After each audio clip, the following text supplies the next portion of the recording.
ఈ వేసిన రోడ్లు వెంటనే ఎవరైనా రోడ్లు రిపేర్ చేసినా సరే వెంటనే లారీ వెళ్ళిపోవడం వల్ల వెంటనే గొంతులు పడిపోవడం, వెంటనే యాక్సిడెంట్ జరగడం, స్కూల్కి వెళ్ళిన పిల్లలు కానీ ఇంట్లోంచి బయటకు వెళ్ళిన ఎవరైనా కానీ ఇంటికి ఫ్యామింగ్ వచ్చే వరకు ఎవరికి ధైర్యంగా ఉంటుంది.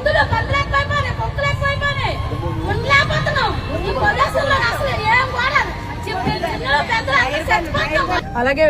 జ్వరాలు కానీ లేకపోతే ఇంకైనా హెల్త్ ఇష్యూస్ కానీ, infections, skin allergies, kidney stones, kidney problems అందరికి ఈ భారీ వాహనాల వల్ల పొల్యూషన్ వచ్చి ఊర్లో ప్రతి ఒక్కరికి కూడా ఈ ఏరియా అంటే గంగవరం పోర్ట్ రోడ్ ఉన్న ఏరియా అన్ని గ్రామాలు ఈ వార్డులో చుట్టుపక్కల ఉన్న వాళ్ళందరూ కూడా కాలుష్యంతో సతమతం అవుతున్నారు.